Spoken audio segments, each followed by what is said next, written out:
Hello everyone, welcome back to my channel. तो आज हम पढ़ेंगे चाइल्ड डेवलपमेंट एंड पेडागोजी का एक काफ़ी important topic growth and development. लगभग हर ही एग्ज़ाम में पूछा जाता है ग्रोथ एंड डेवलपमेंट, चाहे फिर वो डीएसएसबी का एग्ज़ाम हो या फिर केवीएस का। तो चलिए फिर ग्रोथ एंड डेवलपमेंट पढ़ना स्टार्ट करते हैं। Psychologist believe that growth starts from mother's womb. अब साइकोलॉजिस्ट का ऐसा मानना था कि ग्रोथ जो है, एक बच्चे की जो ग्रोथ है, उसका जो विकास है वो स्टार्ट हो जाता है उसकी मदर के वूम्ब से, यानी कि उसकी माँ के गर्भ से ही एक बच्चे की जो ग्रोथ है वो स्टार्ट हो जाती है। और हम ये भी कहेंगे कि mother is the first teacher of every child. अब सब यही मानेंगे और इस बात को कोई डिसएग्री नहीं कर सकता कि हमारी जो मदर होती हैं वो एक बच्चे की या फिर हम सब की जो फर्स्ट टीचर होंगी वो हमारी मदर होंगी। आप सब ने अपनी लाइफ की जो सबसे पहली चीज़ होगी वो अपनी मदर से ही सीखी होगी। तो mother is the first teacher of the child. अब हम ग्रोथ एंड डेवलपमेंट की एक डेफिनेशन देख लेते हैं जो दी थी क्रो एंड क्रो ने।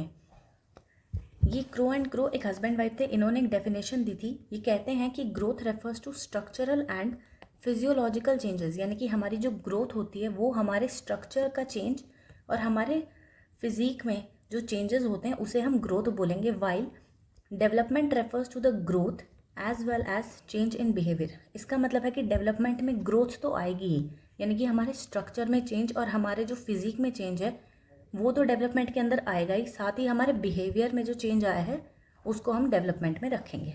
तो ये डेफिनेशन दी थी क्रो एंड क्रो ने ग्रोथ एंड डेवलपमेंट के बारे में। ये आप देख सकते हैं यहाँ पर एक बच्चे की ग्रोथ हो रही है, दिस इज कॉल्ड ग्रोथ। और डेवलपमेंट माना जाएगा growth plus change in behaviour. तो ये थी ग्रोथ एंड डेवलपमेंट की एक डेफिनेशन। अब हम ग्रोथ एंड डेवलपमेंट का डिफरेंस देख लेते हैं। तो growth is related to physical change, जैसा कि हमने पिछली डेफिनेशन में देखा था कि ग्रोथ इज़ रिलेटेड टू जो हमारे फिजिक में जो चेंजेस आते हैं, हमारी बॉडी में जो चेंजेस आते हैं उसे हम बोलेंगे ग्रोथ। तो growth is related to the physical changes. Development को हम बोलेंगे कि डेवलपमेंट में हमने अभी देखा था कि उसमें ग्रोथ तो अगर हम डेवलपमेंट की बात करें तो हमने अभी पिछले डेफिनेशन में ये देखा था कि डेवलपमेंट में ग्रोथ तो आती ही है, ग्रोथ तो डेवलपमेंट का एक पार्ट है, साथ ही उसके अंदर चेंज इन बिहेवियर भी आएगा। तो development is related to moral, social, mental along with the physical change, यानी कि फिजिकल चेंज के साथ साथ हमारी मॉरलिटी में क्या चेंजेस आ रहे हैं, हमारी सोशल डेवलपमेंट कितनी हो रही है, हमारे ब्रेन की डेवलपमेंट कितनी हो रही है या फिर हमारे कॉग्निशन की डेवलपमेंट कितनी हो रही है, ये सब चीज़ें डेवलपमेंट में आएंगी। मीनवाइल ग्रोथ में सिर्फ फिजिकल चेंजेस आएंगे, डेवलपमेंट में फिजिकल चेंज के साथ साथ बाकी एस्पेक्ट्स भी आएंगे। अब नेक्स्ट पॉइंट ये कहता है कि growth is a part of development.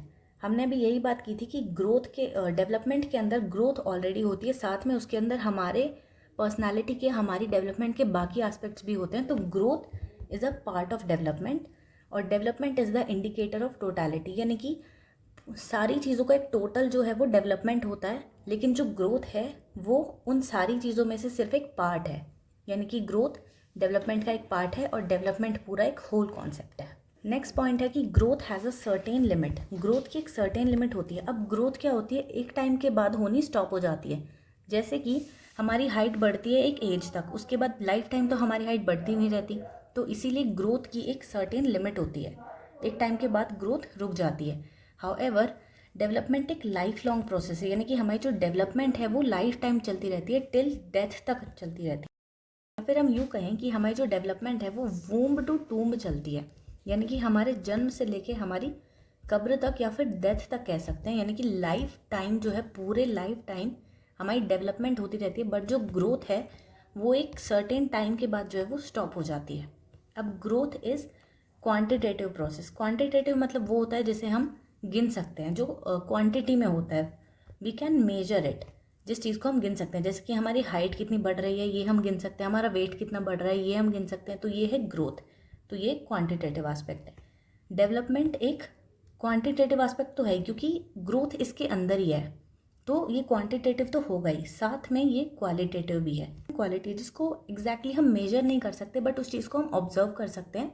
जैसे कि जैसे जैसे हमारी डेवलपमेंट होती है, हम और मैच्योर होते रहते हैं, वैसे वैसे हमारे सोचने के तरीके में चेंज आता है, हमारा बिहेव करने का तरीका चेंज होता है, हमारी इंटेलिजेंस बढ़ती है। तो ये चीज़ें इन्हें हम मेजर नहीं कर सकते, पर इन चीज़ों को हम जो है मतलब ऑब्जर्व कर सकते हैं, मतलब हम किसी पर्सन को देख करके बता सकते हैं कि ये पहले ऐसा था और अब ये पहले के कंपैरेटिवली और ज़्यादा अच्छा हो गया या और ज़्यादा इंटेलिजेंट हो गया, हम कह सकते हैं। मीटर्स में हम अपनी हाइट को काउंट कर सकते हैं, तो फिर हम जिस चीज़ को मेजर कर सकते हैं वो आएगी ग्रोथ। अब डेवलपमेंट में मेजरेबल चीज़ें तो होंगी क्योंकि ग्रोथ उसके अंदर है, लेकिन क्वालिटेटिव चीज़ें भी होंगी, जैसे कि हमारी इंटेलिजेंस हो गई, हमारी मॉरलिटी हो गई, हम कितने मैच्योर हैं, ये सारी चीज़ें आ गई हमारी डेवलपमेंट में। इसके साथ में इसमें ग्रोथ भी है। अब ग्रोथ है स्ट्रक्चरल चेंजेस, यानी कि हमारे बॉडी के स्ट्रक्चर में क्या क्या चेंजेस आए, वो है ग्रोथ। यानी कि हमारी हाइट कितनी बढ़ गई, हमारा वेट कितना बढ़ गया, वो है स्ट्रक्चरल चेंजेस। फंक्शनल चेंजेस हैं कि हमारी बॉडी के फंक्शंस में क्या क्या चेंज आया, हम पहले कोई चीज़ कैसे करते थे, हम उसी चीज़ को और अच्छे तरीके से कर पाते हैं। तो डेवलपमेंट हो गए हमारे फंक्शनल चेंजेस, यानी कि एक पर्सन पहले किसी काम को एक अलग तरीके से करता था, अब वो थोड़ा सा मैच्योर हो गया है, उसको वो काम करने की समझ आ गई है, तो फिर अब वो उस काम को और जल्दी कर सकेगा और अच्छे से कर सकेगा और अपनी इंटेलिजेंस उसमें लगा सकेगा, तो वो है उसकी डेवलपमेंट। सो ग्रोथ हो गए हमारे स्ट्रक्चरल चेंजेस, यानी कि हमारी हाइट और वेट का बढ़ना, और डेवलपमेंट हो गए फंक्शनल चेंजेस। अब आगे देखते हैं। तो जैसा कि हमने देखा कि ग्रोथ जो है वो हमारे स्ट्रक्चर में चेंज होता है, हमारी हाइट और वेट का बढ़ना, जैसे कि एक बच्चा 1 ईयर की एज में इतना था, फिर वो 2 ईयर में और बड़ा हुआ, 3 ईयर में और 4 ईयर्स में और 5 ईयर्स में वो इतना बड़ा हो गया। इसका मतलब उसकी हाइट बढ़ रही है, उसका वेट बढ़ रहा है, तो ये सारे हो गए उसके ग्रोथ वाले एस्पेक्ट, यानी कि हम कह सकते हैं कि उस बच्चे की ग्रोथ हो रही है। अब ऐसा तो नहीं है कि ये बच्चा लाइफ टाइम ऐसे बढ़ता रहेगा, लाइफ टाइम इसकी हाइट बढ़ती रहेगी, वेट बढ़ता रहेगा। एक टाइम के बाद इसकी जो ग्रोथ है वो स्टॉप हो जाएगी। मीनवाइल जो डेवलपमेंट होती है उसमें हमारे बहुत सारे एस्पेक्ट्स आते हैं। एस्पेक्ट्स हैं जैसे कि ग्रोथ तो इसके अंदर है ही, इसके साथ में जैसे एक बच्चे का जो है वो माइंड ग्रो हो रहा है, जैसे बच्चे यहाँ पे पजल सॉल्व कर रहे हैं, तो जैसे जैसे जैसे बच्चे बड़े होंगे इनका माइंड और ज़्यादा डेवलप होगा, इनकी इंटेलिजेंस और डेवलप होगी, तो ये और ज़्यादा कॉम्प्लेक्स चीज़ें कर पाएंगे। इसके साथ इनकी सोशल डेवलपमेंट, जैसे जैसे ये और बड़े होंगे ये और ज़्यादा लोगों से घुले मिलेंगे, बात करने लगेंगे, और इनकी मतलब इनके हर एस्पेक्ट में, इनका इमोशनल एस्पेक्ट हो गया, इनकी fine motor skill, gross motor skill, इनका फिजिकल डेवलपमेंट, कॉग्निटिव डेवलपमेंट, सारे जो एस्पेक्ट्स हैं जब वो ग्रो करेंगे वो होगी डेवलपमेंट। इतनी बढ़ती रहेगी, लेकिन डेवलपमेंट का मतलब है हमारे बिहेवियर में हमें चेंज लाना है, हम नई नई चीज़ें सीख रहे हैं, हम ज़्यादा लोगों से घुल मिल रहे हैं, हमारा इमोशनल डेवलपमेंट और ज़्यादा हो रहा है। तो ये तो किसी भी एज में हो सकता है और ये लाइफ टाइम होता ही रहता है। तो डेवलपमेंट लाइफ टाइम वाला प्रोसेस है और ग्रोथ जो है एक टाइम बाद स्टॉप हो जाता है। डेवलपमेंट में हमारे सारे एस्पेक्ट्स आते हैं, जबकि ग्रोथ में हमारा सिर्फ फिजिकल वाला एस्पेक्ट आता है। ठीक है, तो ये हुई ग्रोथ और डेवलपमेंट के बीच का एक बेसिक सा डिफरेंस। अब आगे बढ़ के ग्रोथ को एक बार डिटेल में समझ लेते हैं, उसके बाद डेवलपमेंट को देखेंगे। तो ग्रोथ, जैसा हमने देखा था कि growth is defined as quantitative changes, यानी कि जिन चेंजेस को हम मेजर कर सकते हैं, जिनको हम क्वांटिटी में देख सकते हैं, वो होते हैं हमारे क्वांटिटेटिव चेंजेस। जैसे कि साइज़ में बढ़ना, किसी बच्चे का साइज़ ज़्यादा हो रहा है, उसकी हाइट, वेट, तो ये सारी चीज़ें जिन चीज़ों को हम मेजर कर सकते हैं वो आएंगी ग्रोथ में। अब जो हमारी जो ग्रोथ है वो मैंने आपको बताया था कि ग्रोथ लाइफ टाइम नहीं हो सकती, वरना अगर लाइफ टाइम ग्रोथ होती रहेगी तो ऐसे तो फिर हम कहीं रुकेंगे ही नहीं जाके। तो ग्रोथ एक टाइम बाद स्टॉप हो जाती है, तो growth will not continue through out life, यानी कि ये पूरी लाइफ नहीं चलती है। It ends with the attainment of maturity. अब जैसे ही एक बच्चा जो है वो मेच्योर हो जाता है, उसके अंदर मेच्योरिटी आ जाती है, तो फिर हमारी ग्रोथ स्टॉप होने लगती है।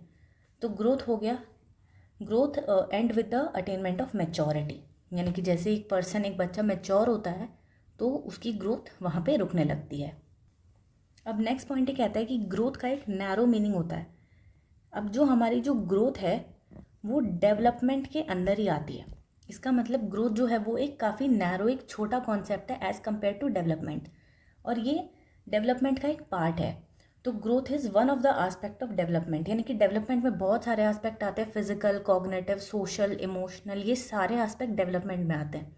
अब इन सब में से सिर्फ एक एस्पेक्ट है ग्रोथ, यानी कि डेवलपमेंट का सिर्फ एक पार्ट है ग्रोथ, तो इसका एक मीनिंग भी नैरो है और ये डेवलपमेंट का एक पार्ट है। अब इसके अंदर सिर्फ हमारे फिजिकल और एक्सटर्नल नेचर की जो चीज़ें हैं, इसके अंदर हमारे फिजिकल और एक्सटर्नल नेचर की जो चीज़ें हैं, फिजिकल जैसे ये बच्ची अपनी हाइट देख रही है तो ये अपनी ग्रोथ को देख रही है, और इसकी हाइट जो है वो बाहर सबको दिखाई देगी कि पहले ये इतनी हाइट की थी, अब इसकी हाइट बढ़ गई है, तो ये एक एक्सटर्नल चीज़ है जिसको हम देख सकते हैं, ऑब्जर्व कर सकते हैं, हम बता सकते हैं इसको देख करके कि अब इसकी ग्रोथ हो रही है। तो ये फिजिकल है, फिजिकल एस्पेक्ट है, और ये एक्सटर्नल है। अब बात करते हैं हम अपनी डेवलपमेंट की। तो ग्रोथ है डेवलपमेंट का एक पार्ट। तो डेवलपमेंट ऑफ कोर्स एक ब्रॉडर टर्म होगी। तो development are the systematic changes which leads an individual from dependency to self reliance. यानी कि डिपेंडेंसी टू सेल्फ रिलायंस का मतलब, सेल्फ रिलायंस का मतलब होता है आत्मनिर्भर होना, मतलब कि हम अपना काम खुद से कर सकें, हमें किसी पे डिपेंड ना होना पड़े, अपने किसी काम के लिए कि कोई, हम ये काम खुद से नहीं कर पा रहे, कोई हमारे लिए काम कर दे। तो डिपेंडेंसी यानी कि जब एक बच्चा पैदा होता है तो फिर वो अपनी मदर पे, अपने आसपास के लोगों पे डिपेंड रहता है। उसको खाना खिलाने के लिए, उसके हर काम को करने के लिए वो जो है सब लोगों पे डिपेंड होता है। पर धीरे धीरे जैसे जैसे उसकी ग्रोथ होती है, जैसे जैसे उसकी डेवलपमेंट होती है, उसका ब्रेन डेवलप होता है, उसका सोशल जो उसका एस्पेक्ट है वो डेवलप होता है, सारे जो ग्रोथ के एस्पेक्ट हैं, डेवलपमेंट के एस्पेक्ट हैं, वो डेवलप होते हैं। वैसे वैसे वो बच्चा जो है वो डिपेंडेंसी से सेल्फ रिलायंट बनता है। यानी कि अब उसे किसी की ज़रूरत नहीं है अपना कोई भी काम करने के लिए। अब वो इतना कैपेबल है कि वो अपना काम सारा खुद से कर सकता है, जो पहले नहीं कर पाता था। तो डेवलपमेंट एक पर्सन को डिपेंडेंट से सेल्फ रिलायंट बना देती है। यानी कि पहले वो बच्चे को लोगों पे डिपेंड रहना पड़ता था, बट जैसे जैसे उसकी डेवलपमेंट हुई वो धीरे धीरे सेल्फ रिलायंट बन गया। अब डेवलपमेंट जो है वो बताया था आपको, वूम टू टूम चलती है। यानी कि हमारी माँ के जो गर्भ है उससे लेकर के हमारी कब्र तक या फिर हमारी डेथ तक चलती है, मतलब लाइफ टाइम चलती है। अब development refers to overall changes. यानी कि डेवलपमेंट जो है पूरा एक टोटल है, हमारे अंदर जितने भी चेंजेस हैं उन सभी चेंजेस का एक टोटल होता है डेवलपमेंट, और उसका सिर्फ एक पार्ट है हमारी ग्रोथ या फिर हमारा जो फिजिकल एस्पेक्ट है। तो development refers to overall changes, जितने भी चेंजेस हो रहे हैं हमारे अंदर वो सारे हो गए डेवलपमेंट। अब इसके अंदर क्वांटिटेटिव चेंजेस मतलब कि हमारी ग्रोथ, साथ में इसके अंदर हमारे क्वालिटेटिव चेंजेस। तो दोनों टाइप के जो चेंजेस हैं, quantitative as well as qualitative, दोनों इसके अंदर आएंगे।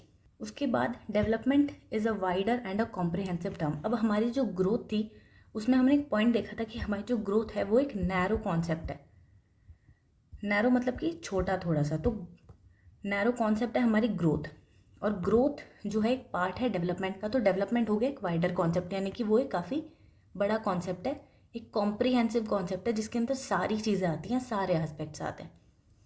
It is related to all type of changes, यानी कि ये हर चीज़ का एक टोटल है, सारी चीज़ें इसके अंदर हैं। तो हर टाइप का जो चेंज है, फिजिकल, कॉग्निटिव, सोशल, इमोशनल, हर टाइप का जो चेंज है वो डेवलपमेंट के अंदर आएगा।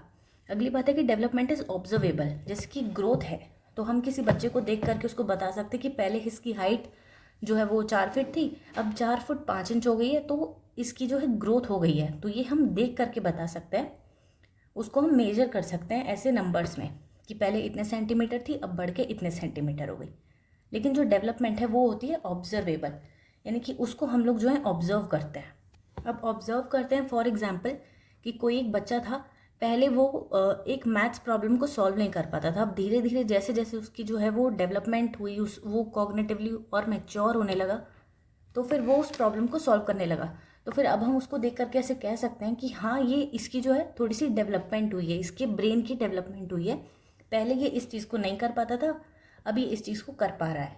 या फिर हम ऐसा कह सकते हैं, मतलब कि हम डेवलपमेंट को ऑब्जर्व कर सकते हैं, यानी कि हम उसको ऐसे माप नहीं सकते सेंटीमीटर में या फिर केजीज में, लेकिन हम उसको ऑब्जर्व कर सकते हैं। हम किसी पर्सन के साथ रह कर, उसको देख कर, उसको ऑब्जर्व करके बता सकते हैं कि इस पर्सन की कितनी डेवलपमेंट हुई है या भी नहीं हुई है। उसके बाद development is orderly, sequential and progressive changes. इसका मतलब जो है वो डेवलपमेंट जो है वो एक ऑर्डर में चलती है। इसका मतलब कि एक प्रॉपर इसमें एज फिक्स की हुई है कि 2 साल तक एक बच्चा ये चीज़ें सीख जाएगा, फिर 4 साल तक 5 साल तक उसकी डेवलपमेंट इतनी हो जाएगी, फिर 7 साल तक इतनी, फिर आगे आगे। तो डेवलपमेंट एक ऑर्डर में चलती है। इसके साथ साथ डेवलपमेंट का एक अपना सीक्वेंस रहता है। एक तो डेवलपमेंट का एक ऑर्डर रहेगा, उसका एक सीक्वेंस रहेगा, साथ ही इसके अंदर जो चेंजेस आते हैं, यानी कि एक पर्सन के अंदर जो भी चेंजेस आते हैं, एक बच्चे के अंदर जो चेंजेस आते हैं वो आते हैं प्रोग्रेसिव, यानी कि हमेशा आगे की तरफ बढ़ते हुए। यानी कि डेवलपमेंट अगर किसी इंसान की हो रही है या किसी बच्चे की डेवलपमेंट हो रही है तो फिर वो हमेशा एक नई चीज़ सीखेगा। ऐसा नहीं कि वो पीछे चला जाएगा, कि एक इंसान जो है उसकी डेवलपमेंट तो हो रही है, लेकिन उल्टी डायरेक्शन में। पहले वो ये चीज़ कर पा रहा था, अब तो वो ये भी नहीं कर पा रहा। तो ऐसे नहीं होता, डेवलपमेंट जो वो प्रोग्रेसिव होती है। उसके बाद डेवलपमेंट अगेन एक लाइफ लॉन्ग प्रोसेस है, वूम टू टूम जाता है। और डेवलपमेंट जो है वो इरिवर्सिबल है, यानी कि वही ये बैकवर्ड्स नहीं जाती, लेकिन मॉडिफाइबल है या फिर चेंजेबल है। फॉर एग्जाम्पल, हमें कोई एक ऐसी हैबिट लग गई है जो हमें नहीं होनी चाहिए, जैसे कि स्मोकिंग वगैरह की हैबिट। तो अगर कोई इंसान उस हैबिट को चेंज करे, तो वो अपनी डेवलपमेंट को एक तरीके से, हम जो भी नई चीज़ सीखते हैं उसे हम अपनी डेवलपमेंट मानते हैं। तो फिर कोई इंसान अगर अपनी उस हैबिट को छोड़ रहा है, तो फिर इसका मतलब ये नहीं कि उसने अपनी डेवलपमेंट को रिवर्स कर लिया, उसने अपनी डेवलपमेंट को मॉडिफाई कर लिया, चेंज कर लिया, या फिर कहें तो अमेंड कर लिया। तो एक पर्सन जो है वो डेवलपमेंट को रिवर्स नहीं कर सकता, या डेवलपमेंट किसी की भी रिवर्स नहीं होती, लेकिन उसे हम मॉडिफाई कर सकते हैं, चेंज कर सकते हैं, अमेंड कर सकते हैं अपनी हैबिट्स को चेंज करके। अब ये हैं हमारे एस्पेक्ट्स ऑफ डेवलपमेंट, यानी कि डेवलपमेंट में एक पर्सन की कॉग्निटिव डेवलपमेंट होगी, उसकी लैंग्वेज का डेवलपमेंट होगा, उसके इमोशंस का डेवलपमेंट, उसका सोशल डेवलपमेंट, उसके fine motor development, gross motor development. ये तो खैर एक ही पार्ट में है, पर ये सारे एस्पेक्ट्स जो हैं वो डेवलपमेंट में आएंगे, और ग्रोथ में आएगा सिर्फ हमारा फिजिकल एस्पेक्ट। तो development includes all the aspects of human development, यानी कि एक इंसान जिन जिन एस्पेक्ट्स में डेवलप हो सकता है डेवलपमेंट में, वो सारी चीज़ें आएंगी। अब एज पर NCERT there are only 3 aspects of human development. अब आपने बहुत सारे एस्पेक्ट देखे होंगे डेवलपमेंट के, जैसे कि कॉग्निटिव हो गया, language, emotional, gross motor, fine, और सोशल डेवलपमेंट, फिजिकल डेवलपमेंट, ये सारे डेवलपमेंट देखे होंगे। लेकिन एज पर NCERT सिर्फ 3 टाइप के एस्पेक्ट होते हैं। First is physical, second is cognitive, and third is socio emotional. यहाँ पे सोशल और इमोशनल को मिला करके सोशियो इमोशनल एस्पेक्ट बना दिया। तो अगर आपसे एग्जाम में पूछें तो आंसर विल बी 3 एस्पेक्ट्स की। NCERT के हिसाब से ह्यूमन डेवलपमेंट के 3 एस्पेक्ट होते हैं, फिजिकल, कॉग्निटिव और सोशियो इमोशनल। अब ये है ग्रोथ एंड डेवलपमेंट का वेन डायग्राम, जिसे बोलते हैं मैथ्स में। इसका मतलब है कि जैसे हमने देखा था कि हमारी जो ग्रोथ होती है वो डेवलपमेंट का एक पार्ट है, तो ये पूरा जो बड़ा सर्कल है ये हो गई हमारी डेवलपमेंट, और इसका जस्ट एक पार्ट है हमारी ग्रोथ। उसके बाद देखिए मैच्योरिटी। पीछे एक वर्ड आया था ग्रोथ के अंदर, जिसमें ये था कि हमारी ग्रोथ तब स्टॉप होती है जब हम मैच्योरिटी को अटेन कर लेते हैं। जैसे कि एक बच्चा जो है अगर वो मैच्योर हो गया है तो उसकी जो है वो ग्रोथ वो रुकने लगेगी। तो एक्चुअल में मैच्योरिटी है क्या? तो मैच्योरिटी का मतलब होता है unfolding of the hereditary characteristics, यानी कि हमें जो हमारी हेरिडिटी से मिला है, यानी कि हमारी अनुवांशिकता से जो मिला है, हमारे मदर फादर से या फिर और हमारे जो ग्रैंड पेरेंट्स हैं वहाँ तक से जो हेरिडिटी हमें मिली है, धीरे धीरे उसकी जब अनफोल्डिंग होती है। फॉर एग्जांपल एक बच्चा है, उसके अंदर ये एबिलिटी है कि वो बहुत अच्छा सिंग कर सकता है, यानी कि उसकी हेरिडिटी में ये चीज़ है, कहीं से उसके फादर या मदर बहुत अच्छे सिंगर रहे होंगे तो उसकी हेरिडिटी में ये चीज़ है कि वो बहुत अच्छा सिंग कर सकता है। लेकिन ऐसा तो नहीं है कि वो पैदा होते ही गाना गाने लगेगा।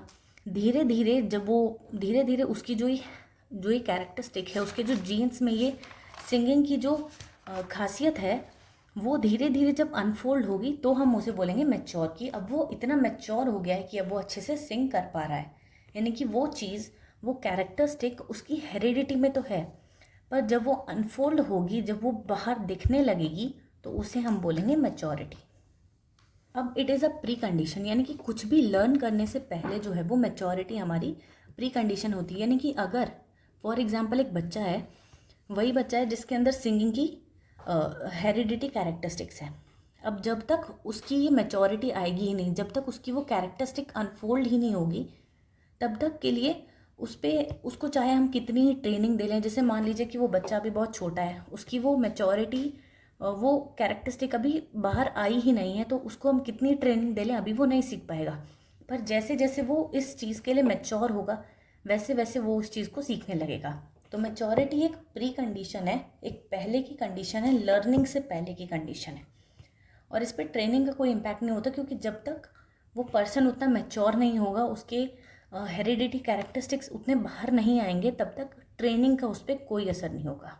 It is biological growth and development, यानी कि हमारे बॉडी की ग्रोथ और डेवलपमेंट होने से पहले हमारी जो बायोलॉजिकल ग्रोथ एंड डेवलपमेंट है, यानी कि हमारे जो हेरिडिटी में जो ग्रोथ एंड डेवलपमेंट है, हमारे हेरिडिटरी कैरेक्टरिस्टिक्स की ग्रोथ एंड डेवलपमेंट होगी maturity. And of course it is highly related to heredity, यानी कि हमारी जो मैच्योरिटी है वो हाईली रिलेटेड टू हेरिडिटी होगी। हमारी हेरिडिटी में क्या क्या है उससे हमारी मैच्योरिटी रिलेट करेगी। तो पहले ये है मैच्योरिटी। जब तक मैच्योरिटी नहीं आएगी तब तक लर्निंग नहीं हो पाएगी, और लर्निंग और मैच्योरिटी दोनों का ही मतलब होता है चेंज आना। मैच्योरिटी आएगी तो भी उस पर्सन में चेंज आएगा, लर्निंग आएगी तो भी उस पर्सन में चेंज आएगा, लेकिन जब तक मैच्योरिटी नहीं आएगी तब तक लर्निंग नहीं आ सकती। लर्निंग आने के लिए पहले हमें मैच्योरिटी मतलब उस पर्सन को उतना मैच्योर होना पड़ेगा ताकि वो उस चीज़ को सीख सके। तो ये थी मैच्योरिटी की बात। अब maturation is a developmental process, यानी कि हमारी डेवलपमेंट में हमारी डेवलपमेंट होना जो है वो मैच्योरेशन का पार्ट है। यानी कि एक पर्सन अगर डेवलप हो रहा है तो ऑफकोर्स वो मैच्योर भी हुआ होगा।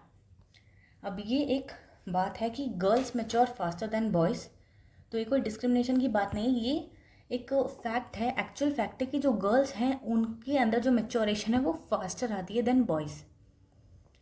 उसके बाद फैक्टर्स इन्फ्लुएंसिंग डेवलपमेंट। अब हमारी जो डेवलपमेंट है उसको क्या क्या फैक्टर्स इन्फ्लुएंस करते हैं, तो दो फैक्टर्स होते हैं, एक होते हैं इंटरनल फैक्टर्स और एक होते हैं एक्सटर्नल फैक्टर्स। इंटरनल फैक्टर्स जैसे कि हमारी हेरिडिटी, हमारे जीन्स कैसे हैं, हमारे अंदर क्या चीज़ सीखने के कैरेक्टरिस्टिक्स हैं, क्या चीज़ सीखने कैरेक्टरिस्टिक्स नहीं हैं, वो आएंगे हमारे हेरिडिटरी फैक्टर्स में। उसके बाद हमारा बायोलॉजिकल या फिर कॉन्स्टिट्यूशनल फैक्टर। कॉन्स्टिट्यूशन मतलब हमारी बॉडी का कॉन्स्टिट्यूशन, तो हमारी बॉडी का स्ट्रक्चर कैसा है, फिजिक कैसा है, उस पर हमारी डेवलपमेंट डिपेंड करेगी। एक पर्सन के अंदर इंटेलिजेंस कितनी है, वो इमोशनल क्या फैक्टर्स हैं उसके अंदर, फियर, एंजाइटी, इन सब से तो कोई एंगर, जेलसी इस टाइप के कोई इमोशंस हैं या नहीं है उसके अंदर, तो इन चीज़ों से हमारी डेवलपमेंट जो है इफ़ेक्ट करेगी। अब emotional maturity plays a vital role in the growth and development of a child. अगर एक बच्चा जो है वो इमोशनली मैच्योर है, उसका कंट्रोल है अपने इमोशंस पे, वो अपने इमोशंस को बैलेंस करना जानता है, तो फिर वो उस बच्चे की ग्रोथ एंड डेवलपमेंट बहुत ही अच्छी होगी। या फिर एक बच्चे की इमोशनल मैच्योरिटी एक काफ़ी इम्पॉर्टेंट रोल प्ले करती है उसकी ग्रोथ एंड डेवलपमेंट में। उसके बाद एक्सटर्नल फैक्टर्स जो ग्रोथ एंड डेवलपमेंट को इन्फ्लुएंस करते हैं। एक्सटर्नल फैक्टर्स जैसे कि न्यूट्रिशन, जो बाहर से ही मिलेगा, तो कैसा न्यूट्रिशन मिल रहा है। अगर एक बच्चे को अच्छा न्यूट्रिशन ही नहीं मिल रहा है, खाना ही ठीक से नहीं मिल रहा है, तो फिर वो मैल न्यूट्रिशन हो जाएगा, कुपोषित हो जाएगा, तो फिर उसकी ग्रोथ एंड डेवलपमेंट उतनी नहीं हो पाएगी। उसके बाद चाइल्ड रियरिंग प्रैक्टिसेस, पेरेंट्स कैसे हैं, बच्चे को किस तरीके से पाल रहे हैं, उसका कैसे ध्यान रख रहे हैं, उससे एक बच्चे की ग्रोथ एंड डेवलपमेंट इफेक्ट करती है। Environmental influence on foetus. Foetus होता है एक जो बच्चा है, जब वो अपनी मदर के वूम में होता है तो उसको हम फीटस कहते हैं। तो इन्वायरमेंटल इन्फ्लुएंस ऑन फीटस, एक फीटस पे, यानी कि जब आप अपनी मदर के वूम में हैं तो आपके ऊपर क्या क्या इन्वायरमेंट का इन्फ्लुएंस रहा है। जैसे कि जिस एरिया में है वहाँ पे पोल्यूशन ज़्यादा नहीं है, कोई रेडिएशन जिसे हम कहते हैं जो बच्चे के लिए हार्मफुल होती है, उनके इन्फ्लुएंस में तो नहीं आ गया है बच्चा, या फिर हैवी वर्क करना पड़ रहा है मदर को, तो इन सारी चीज़ों से जो है वो एक बच्चे की ग्रोथ एंड डेवलपमेंट अफेक्ट होती है। क्योंकि हमने देखा था कि बच्चे की जो ग्रोथ एंड डेवलपमेंट है, फर्स्ट लाइन ही ये थी कि वो मदर के वूम में ही स्टार्ट हो जाती है। तो अगर वूम का इन्वायरमेंट अच्छा होगा तो ऑफकोर्स बच्चे की ग्रोथ एंड डेवलपमेंट भी अच्छी होगी। उसके बाद इन्वायरमेंट इन्फ्लुएंस आफ्टर बर्थ, यानी कि पैदा होने के बाद जब आप एक प्रॉपर एक इंडिविजुअल बन गए हैं, या फिर आपके बचपन में भी जो एक्सीडेंट्स आपके साथ हुए हैं, या जो इंसिडेंट्स हैं, अच्छी यादें हैं, बुरी यादें हैं, कोई घटना घट गई है, कुछ सेक्सुअल अब्यूज़ हो गया है, कोई किसी की डेथ हो गई है फैमिली में, तो ये सारी चीज़ें जो हैं वो बच्चे की ग्रोथ एंड डेवलपमेंट पे असर डालती हैं। उसके बाद सोशल फैक्टर्स, आपका इन्वायरमेंट कैसा है, आसपास के लोग कैसे हैं, किस टाइप के इन्वायरमेंट में रह रहे हैं, पोल्यूशन कैसा है वहाँ का, लोग कैसे हैं, रिच फैमिली है, पुअर फैमिली है, तो ये सारी चीज़ें इफ़ेक्ट करती हैं। फिर एक बार ये फैक्टर्स इन्फ्लुएंसिंग डेवलपमेंट में इनेट यानी कि इंटरनल, तो इंटरनल में हेरिडिटी, जेनेटिक एंडोमेंट मतलब हेरिडिटी होता है, प्री नेटल एनवायरनमेंट यानी कि बर्थ से पहले का एनवायरनमेंट, टेम्परामेंट जो कि ऐसा माना जाता है कि हमारा जो टेम्परामेंट है, यानी कि एक इंसान के इमोशंस या उसका गुस्सा, उसकी जेलसी, वो सब जो इमोशंस हैं वो उसकी हेरिडिटी पे डिपेंड करते हैं। फिर इन्वायरमेंटल फैक्टर्स, न्यूट्रिशन, हाउस कैसा है, मेडिकल केयर है नहीं है, बेसिक सेफ्टी है नहीं है, education, family support etcetera etcetera. आज की क्लास के लिए इतना ही। इसके आगे हम देखेंगे प्रिंसिपल्स ऑफ डेवलपमेंट और नेक्स्ट क्लास में इस चैप्टर को फिनिश करेंगे। Thanks for watching. ये लाइक शेयर सब्सक्राइब अगर आप चाहें तो कर सकते हैं। ये हमारा चैनल पेज है, ये हमारे चैनल का नाम है, आप चाहे तो सब्सक्राइब कर सकते हैं। ये वीडियोस आप इससे पहले के चैप्टर्स देख सकते हैं। हम इस चैनल पे बेसिकली टीचिंग एग्ज़ाम्स जैसे कि सीटेट हो गया, DSSB हो गया, या फिर KVS हो गया, बाकी टीचिंग एग्ज़ाम्स हो गए, इनकी प्रिपरेशन कराते हैं। तो फिर आप इस चैनल के पेज को एक बार देख सकते हैं।